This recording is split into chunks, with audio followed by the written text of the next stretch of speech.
Bonjour chers frères et sœurs dans le Seigneur. Ce soir, comme d'habitude, nous avons le privilège d'être autour de la parole de Dieu, la table de bénédiction, pour nous servir le repas de notre Dieu. Selon qu'il dit, l'homme ne vivra pas de pain seulement, mais de toute parole qui sort de la bouche de Dieu. Et aujourd'hui, nous voulons parler de l'ascension de Jésus-Christ et le baptême du Saint-Esprit. L'ascension de Jésus-Christ et le baptême du Saint-Esprit. Gloire à Dieu. Prions. Père, merci. Merci encore pour le privilège de partager ta parole. Tu es le Dieu d'inspiration, le Dieu de révélation, le Dieu d'assistance. Merci de ton assistance par le Saint-Esprit. Oui, merci de nous éclairer. Merci de nous instruire. Et merci de nous donner de recevoir ce que nous manquons aujourd'hui par rapport à ce thème. Comble, Seigneur, les déficits de nos vies spirituelles. Pour ta seule gloire, au nom du Seigneur Jésus-Christ. Amen. L'ascension de Jésus-Christ et le baptême du Saint-Esprit. L'ascension du Seigneur Jésus-Christ et le baptême du Saint-Esprit. Nous lisons le texte biblique dans Actes des Apôtres au chapitre 1er. Gloire à Dieu. Gloire à Dieu. Actes des Apôtres, chapitre 1er. Nous commençons la lecture par le premier verset. Et nous nous arrêterons au verset 14. Puis nous reviendrons plus tard, toujours dans le livre des Actes des Apôtres et dans l'évangile de Luc, Dieu voulant. Théophile, j'ai parlé dans mon premier livre de tout ce que Jésus a commencé de faire et d'enseigner dès le commencement jusqu'au jour où il fut enlevé au ciel, après avoir donné ses ordres par le Saint-Esprit aux apôtres qu'il avait choisis. Après qu'il eut souffert, il leur apparut vivant et leur a donné plusieurs preuves, se montrant à eux pendant 40 jours et parlant des choses qui concernent le royaume de Dieu. Comme il se trouvait avec eux, il leur recommanda de ne pas s'éloigner de Jérusalem, mais d'attendre ce que le Père avait promis. Ce que je vous ai annoncé, leur dit-il, car Jean a baptisé d'eau, mais vous, dans peu de jours, vous serez baptisés du Saint-Esprit. Alors les apôtres réunis lui demandèrent, Seigneur, est-ce en ce temps que tu rétabliras le royaume d'Israël? Il leur répondit, ce n'est pas à vous de connaître les temps ou les moments que le Père a fixés de sa propre autorité, mais vous recevrez une puissance, le Saint-Esprit survenant sur vous, et vous serez mes témoins à Jérusalem, dans toute la Judée, dans la Samarie, et jusqu'aux extrémités de la terre. Après avoir dit cela, il fut élevé pendant qu'ils le regardaient, et une nuée le déroba à leurs yeux. Et comme ils avaient les regards fixés vers le ciel, pendant qu'ils s'en allaient, voici deux hommes vêtus de blanc leur apparurent et dirent, Hommes galiléens, pourquoi vous arrêtez-vous à regarder au ciel? Ce Jésus qui a été enlevé au ciel du milieu de vous reviendra de la même manière que vous l'avez vu allant au ciel. Alors, ils retournèrent à Jérusalem, de la montagne appelée des Oliviers, qui est près de Jérusalem, à la distance d'un chemin de sabbat. Quand ils furent arrivés, ils montèrent dans la chambre haute où ils se tenaient d'ordinaire. C'était Pierre, Jean, Jacques, André, Philippe, Thomas, Barthélemy, Matthieu, Jacques, fils d'Alphée, Simon le Zélote et Jude, fils de Jacques. Tous d'un commun accord persévéraient dans la prière avec les femmes et Marie, mère de Jésus, et avec les frères de Jésus. Amen. L'ascension du Seigneur Jésus-Christ et le baptême du Saint-Esprit. Alléluia.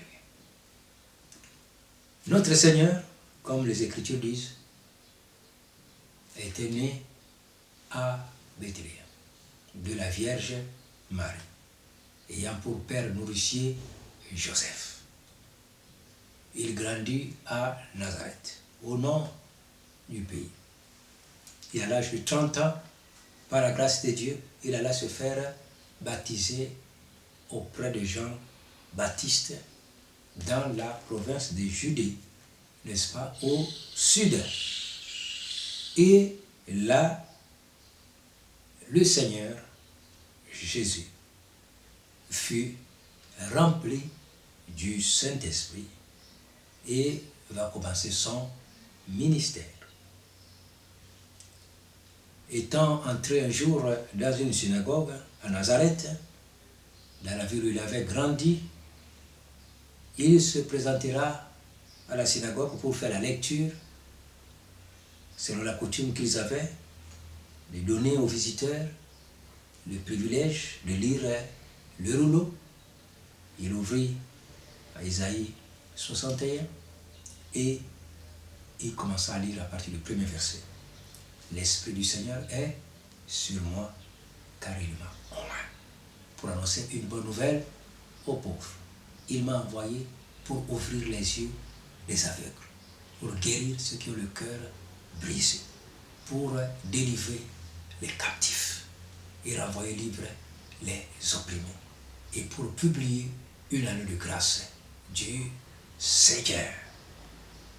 Oui, le Seigneur a révélé l'objectif de sa mission. Une mission de libération, une mission de délivrance, une mission de pardon des péchés, une mission de rémission totale du péché, une grande mission de réconciliation du monde avec le Dieu vivant et vrai. Il allait de lieu en lieu, faisant du bien et guérissant tous ceux qui étaient sous l'emprise du diable, car Dieu était avec lui. Après 3 ans de ministère, après avoir annoncé cette bonne nouvelle de l'arrivée du règne de Dieu, le royaume de Dieu au milieu des hommes, en sa personne, le Seigneur monte à la croix pour être crucifié, pour la rémission, le salut du monde entier, la rémission des péchés du monde entier. Alléluia. Le Fils de Dieu est crucifié à Jérusalem, à la Pâque. Le Fils de Dieu est mort sur ce bois infâme, ce bois maudit. Selon que la Bible dit, maudit est quiconque est pendu au bois. Le Fils de l'homme attaché, crucifié sur ce bois infâme, était totalement maudit, ayant porté sur lui le péché du monde entier, la malédiction du monde entier, la malédiction de la loi est tombée sur le Fils béni de Dieu. Il mourut là. Eloi, Eloi, lama sabachthani. Mon Dieu, pourquoi m'as-tu abandonné? Il rendit l'esprit. 3 jours après qu'il a été enterré à Jérusalem, il fut ressuscité d'entre les morts, ayant donné en sacrifice vivant sa propre vie, comme une rançon pour racheter l'humanité, le monde entier. Sa mort donc est interprétée comme une substitution. Il prend la place de l'homme devant le tribunal de Dieu, devant la justice de Dieu. Sa mort est interprétée comme une rançon qui est donnée au tribunal de Dieu pour acquitter le coupable, pour gracier le coupable. Sa mort est interprétée comme une propitiation. Son sang fait l'expiation du péché, ôte la racine du péché dans le cœur de l'homme, efface totalement le péché de l'homme devant la face de Dieu et le purifie. Sa mort peut être interprétée comme une réconciliation. Oui, Dieu était en Christ, réconciliant le monde avec lui-même en faisant la paix avec lui par le sang de la croix. Jésus est mort. Oui, sa mort est interprétée par ses maîtres sûrs comme le prix payé pour la guérison de l'humanité. La Bible dit, lui, par le maître sûr duquel nous avons été guéris. Alléluia. Gloire à Dieu. Jésus est mort. Un sacrifice parfait pour la rédemption, le salut, la délivrance, la guérison, la paix, la sécurité de l'humanité tout entière. Jésus est mort. Dieu s'est réconcilié avec le monde au moyen du sang de la croix. Jésus est mort. Oui, la colère de Dieu sur le péché de l'homme est ôtée. Christ a satisfait les exigences de la justice de Dieu et de son amour pour qu'à la fois l'homme soit sauvé, innocenté, après que quelqu'un d'autre ait payé le prix de son péché. Et cette personne, c'est le Seigneur Jésus-Christ, lui qui n'avait jamais commis de péché, dont le sang n'avait jamais touché, goûté au péché, et qui était donc en position idéale devant la justice de Dieu pour sauver ses frères. Car Christ dit, il n'a pas honte d'être appelé notre frère. Et puisque les enfants participent à la chair et au sang, il y a également participé lui-même, afin que par sa mort, il anéantit celui qui a la puissance de la mort, c'est-à-dire le diable, et qui délivra tous ceux qui, par crainte de la mort, étaient toute leur vie retenus dans la servitude. Car assurément, ce n'est pas des anges qui viennent en aide, mais c'est à la postérité d'Abraham. Gloire à Dieu. Et en conséquence, il a dû être rendu semblable à nous. Oui, lui, le frère, parmi ses frères. Il n'a pas honte donc d'être appelé notre frère. Gloire à Dieu. Christ donc a accompli l'expiation. Christ a accompli le salut. Et il est resté, comme la Bible nous dit ici, après sa résurrection d'entre les morts, la Bible dit, il est resté là, se montrant à ses disciples pendant 40 jours et parlant des choses qui concernent le royaume de Dieu. 40 jours, Jésus est resté sur la terre, apparaissant et disparaissant. Il apparaissait pour instruire ses disciples, leur rappeler les enseignements qu'il leur avait donnés au jour de sa chair, pendant ces 3 ans de ministère. Il disparaissait, il revenait pendant 40 jours. Et le 40e jour, voilà, il va partir. Et avant de partir, les apôtres, ses disciples lui posèrent une question. Il dit, mais Seigneur, Seigneur, Seigneur, tu nous promets, tu nous dis de ne pas quitter Jérusalem.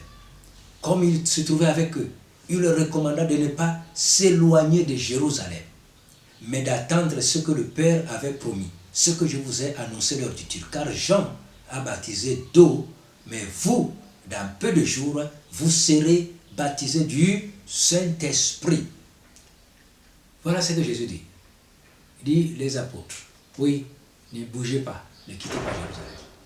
Vous avez besoin d'un baptême spécial appelé le baptême du Saint-Esprit. Vous vous souvenez du baptême de Jean? Eux-mêmes ont été baptisés. Et les apôtres même, la Bible dit déjà dans l'évangile de Jean, qu'ils ont pratiqué même le baptême à côté du Seigneur Jésus-Christ.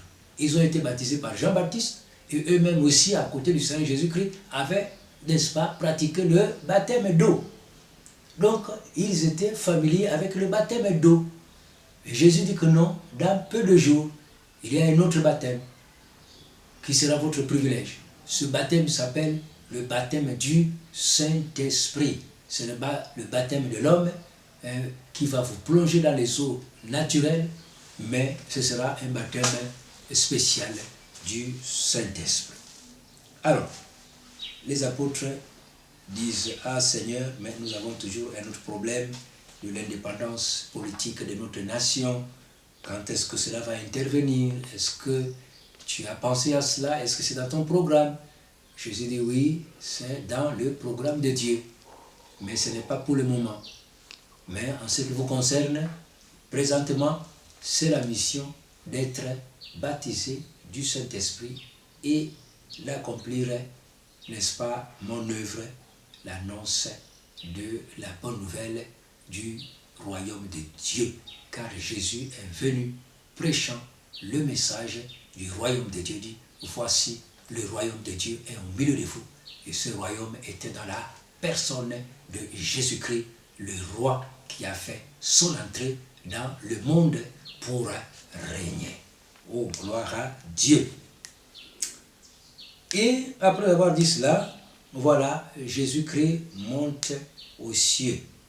Voilà, il est soulevé par la puissance du Saint-Esprit.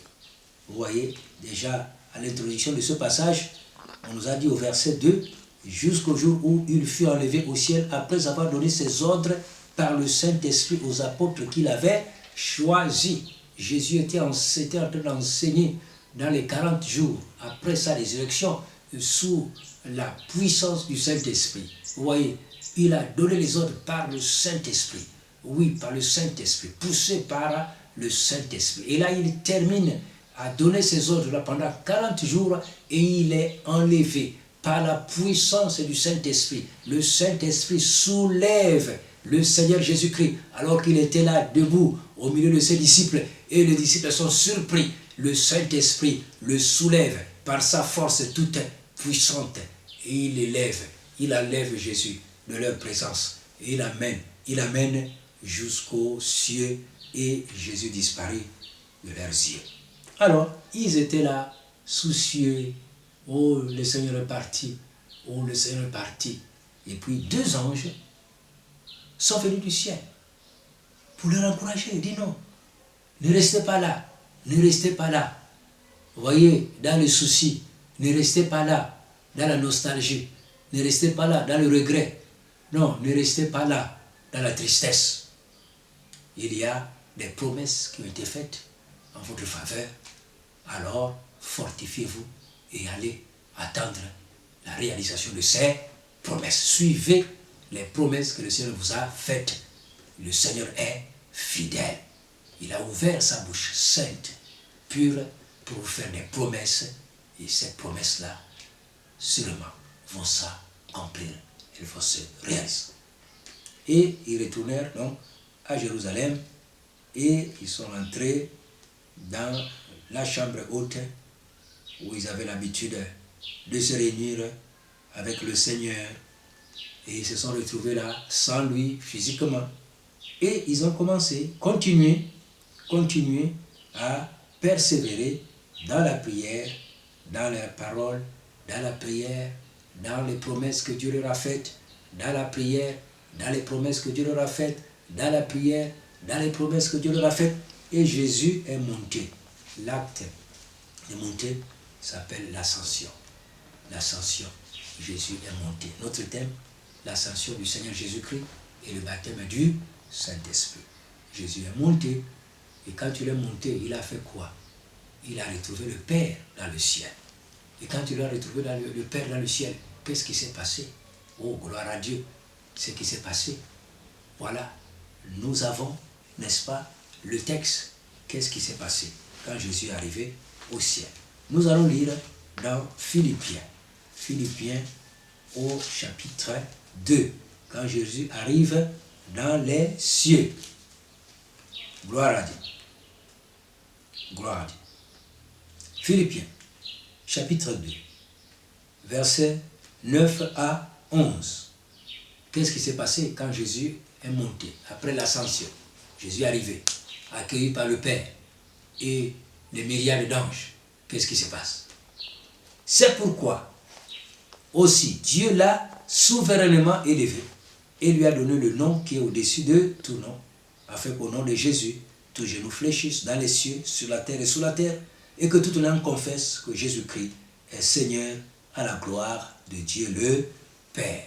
Gloire à Dieu.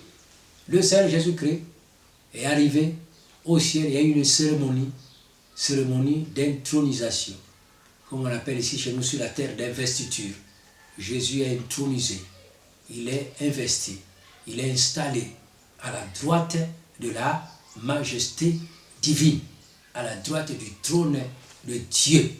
Voilà, il est assis à la droite du trône de Dieu, là au-dessus de toute domination, de toute autorité, de toute puissance, de toute dignité, au-dessus de tout trône, au-dessus de tout nom qui peut être nommé, non seulement dans ce siècle, mais encore dans le siècle à venir. Tu as mis toutes choses sous les pieds de Jésus-Christ, sous l'autorité de Jésus-Christ. Jésus dit à ses disciples, tout pouvoir, toute autorité, oui, m'a été donné dans le ciel et sur la terre. Oui, Dieu dit, il a donné à Jésus-Christ le nom qui est élevé, élevé au-dessus de tout nom, dans le ciel et sur la terre et sous la terre, afin qu'au nom de Jésus, à l'invocation du nom de Jésus-Christ, tout genou fléchisse dans les cieux, sur la terre et sous la terre. Et Jésus-Christ, intronisé à la droite de Dieu, reçoit le Saint-Esprit. Il reçoit le Saint-Esprit avec le pouvoir de baptiser ses disciples du Saint-Esprit. Gloire à Dieu. Jésus, assis à la droite de Dieu, à la droite de la majesté divine, est couronné d'honneur et de gloire, d'autorité, de magnificence et de pouvoir. Et Jésus est également investi du droit, voyez, de répandre le Saint-Esprit à ses enfants. Il est investi du droit de baptiser ses enfants du Saint-Esprit. Gloire à Dieu. Donc, après l'intronisation du Seigneur Jésus-Christ à la droite de Dieu, après qu'il ait été couronné de gloire et de magnificence, d'autorité, de puissance, de force, après qu'il ait reçu le nom au-dessus de tout autre nom, il a reçu également le droit de répandre son esprit sur toute chair, sur son peuple. 10 jours après son intronisation, 10 jours après, le 50e jour, la Bible a dit, ses disciples qui étaient dans la chambre haute, en train de prier et de s'attendre aux promesses que Dieu leur avait faites. Ils étaient là en train de prier, de servir Dieu par leur prière, l'adoration, l'attente de l'accomplissement de la promesse de Dieu. La Bible dit, tout à coup, il vint des cieux un bruit semblable à celui d'un vent impétueux qui remplit toute la maison. Et des langues semblables à des langues de feu leur apparurent, séparés les uns les autres, se posèrent sur chacun d'eux. Et ils furent tous remplis du Saint-Esprit et se mirent à parler en d'autres langues selon que l'Esprit leur donnait de s'exprimer. Là, nous sommes en Actes des Apôtres, chapitre 2, du 1er verset au 4e. Gloire à Dieu, l'ascension de Jésus-Christ et le baptême du Saint-Esprit. Oh, gloire à Dieu.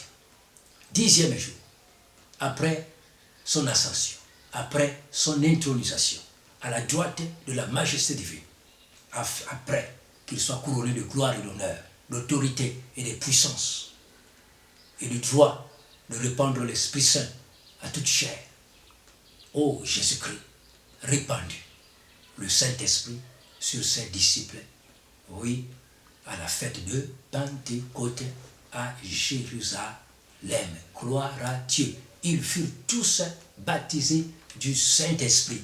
Et comme signe distinctif, comme preuve qu'ils avaient reçu ce baptême, qui n'est pas le baptême d'eau. La preuve du baptême d'eau, vous êtes plongé, vous êtes mouillé. Vous sortez des eaux complètement mouillées. Et vous savez que vous avez été baptisé d'eau. Mais le baptême du Saint-Esprit, comment est-ce qu'on saura qu'on a été baptisé par Jésus-Christ, du baptême du Saint-Esprit? Et là, bien sûr, la Bible nous dit, il y a la glossolalie, le parler en langue inconnue. Tous les disciples Ils étaient environ 120 en ces jours-là. Oui, ils furent tous remplis du Saint-Esprit et se mirent à parler en d'autres langues selon que l'Esprit leur donnait de s'exprimer. Gloire à Dieu. L'ascension de Jésus-Christ et le baptême du Saint-Esprit. Et le baptême du Saint-Esprit devient le signe de Jésus-Christ, le signe de son ascension, le signe de son intronisation. Gloire à Dieu, le signe de son règne. Jésus à la droite de la majesté divine. Oui, il a cohérité le trône avec son Père pour régner dans tout l'univers. Et toutes choses ont été placées sous ses pieds. Il est établi à la droite de Dieu. Oui, le baptême du Saint-Esprit devient le signe de l'ascension, de l'intronisation de Jésus-Christ à la droite de la majesté divine. Oh, gloire à Dieu! Lorsque le peuple est baptisé du Saint-Esprit, oui, il rend témoignage que Jésus est assis au trône à la droite de la majesté divine, oui, à la droite de son Père, avec le pouvoir de répandre le Saint-Esprit. Oui, Jésus est bel et bien assis à la droite de Dieu, au centre de l'univers tout entier. Oui, Jésus, Arabaka, est assis au-dessus des dominations, des autorités du monde des ténèbres, des esprits méchants dans les lieux célestes, des princes de ce monde de ténèbres. Jésus est assis au-dessus du diable, au-dessus des anges, au-dessus de toute créature, au-dessus de tout l'univers. Oui, Jésus est assis au-dessus de toutes choses. Toutes choses sont sous ses pieds. Il a le plein pouvoir dans les cieux et sur la terre. Tout ce que Jésus veut faire, il peut le faire dans les cieux et sur la terre. Il n'y aura personne qui lui dira, que fais-tu? Gloire à Dieu. Le baptême du Saint-Esprit devient un signe qui marque l'intronisation de Jésus à la droite de Dieu. Jésus règne. Le baptême du Saint-Esprit proclame, Jésus règne. Jésus règne. Jésus règne. Jésus règne. Chaque fois qu'il y a un baptême du Saint-Esprit sur la terre, oui, le baptême du Saint-Esprit proclame, Jésus règne. Il est assis à la droite de Dieu. Il a tout pouvoir dans les cieux et sur la terre. Oh, gloire à Dieu. Il a reçu la grâce du Père, non seulement pour régner, mais aussi pour être la tête du corps de l'Église. La tête est celui qui a, oui, la plénitude de bénir pleinement son Église, son peuple. Oh, gloire à Dieu. Gloire à Dieu. Le baptême du Saint-Esprit, l'ascension du Saint Jésus-Christ et le baptême du Saint-Esprit. Jésus peut donc te baptiser du Saint-Esprit, chers frères et sœurs. Si tu n'as pas encore fait, si tu n'as pas encore reçu le baptême du Saint-Esprit, tu as peut-être reçu le baptême d'eau et tu étais mouillé. Tu es sorti avec la robe ou bien, n'est-ce pas, les habits mouillés. Gloire à Dieu. Mais tu as aussi besoin du baptême du Saint-Esprit.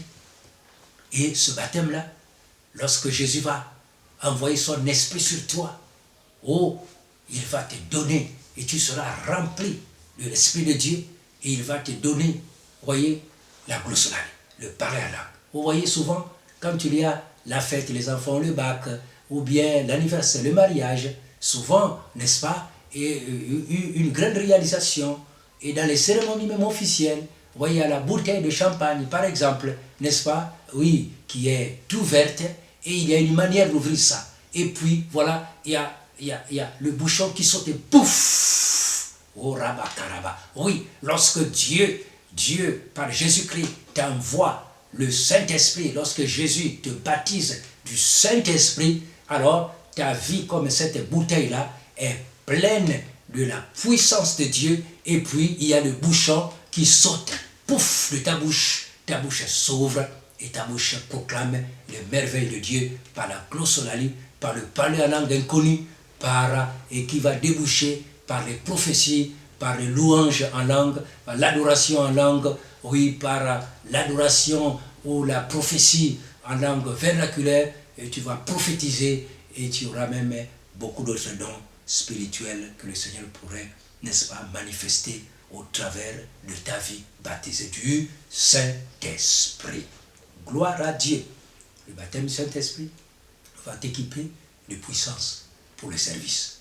Et Jésus a dit quand il viendra sur vous, lorsque vous serez remplis du Saint-Esprit, vous serez aptes maintenant à annoncer sa parole à Jérusalem, en Judée, en Samarie et jusqu'aux extrémités de la terre. Vous voyez, le baptême du Saint-Esprit a la capacité de vous transporter au travers de l'évangile comme par les ailes de la foi pour vous amener jusqu'aux extrémités de la terre. Le baptême du Saint-Esprit va casser les limites naturelles de votre service, de votre ministère, de votre engagement avec Jésus-Christ. Oui, le baptême du Saint-Esprit élargit votre limite, élargit votre champ, vous transporte de votre petite Jérusalem, là où vous êtes, et peut vous amener au loin jusqu'aux extrémités de la terre pour proclamer que Jésus règne, que Jésus est roi, que Jésus est Seigneur, que Jésus est le Sauveur. Oui, pour proclamer que le règne de Dieu est arrivé sur la terre des hommes au travers du Fils béni de Dieu, Jésus-Christ. Alléluia. Gloire à Dieu. Et lorsqu'on reçoit Jésus-Christ comme Seigneur et Sauveur de sa vie, alors le règne de Dieu entre dans nos cœurs. Oh, le règne de Dieu entre dans nos cœurs. Le règne de Dieu entre dans nos vies. Dieu entre à nous par Jésus-Christ, par la foi. Et Dieu va commencer à régner. Et là, nous pouvons chanter ce merveilleux cœur que nous aimons dans le corps de Christ. Jésus règne, oh règne, oh règne. Jésus règne, règne. Règne, les démons tremblent. Jésus règne dans ma vie, oh Jésus règne, oh Jésus règne, règne. Règne, les démons tremblent. Papa règne, oh règne, oh règne, oh règne. Jésus règne, règne. Règne, les démons tremblent. Gloire à Dieu. Voici, le royaume de Dieu est venu. Le royaume de Dieu est au milieu de vous. Le royaume de Dieu veut être en vous. Gloire à Dieu, chers frères et sœurs. Si tu n'as pas encore reçu le baptême du Saint-Esprit, Jésus est assis à la droite de la majesté divine. Il est prêt à te baptiser. Et pour être baptisé, il faut d'abord être enfant de Dieu. Le baptême du Saint-Esprit, c'est pour les enfants de Dieu. Ceux qui ont dit oui à Jésus-Christ. Et si tu n'as pas encore dit oui à Jésus-Christ, là, maintenant, tu peux déjà inviter Jésus. Il dit, Seigneur, oui, j'ai entendu ta parole. J'ai écouté l'évangile qui a été prêché par la bouche de ton serviteur. Oui, je veux maintenant te reconnaître dans ma vie comme Seigneur et Sauveur. Pardonne mes péchés, Seigneur Jésus. Pardonne mon ignorance. Pardonne mes égarements. Et sauve ma vie. Et fais de moi ton frère, ta sœur, un enfant de Dieu. Et alors que tu fais de moi un enfant de Dieu, Seigneur, je t'ouvre également mon cœur pour que tu y habites pleinement.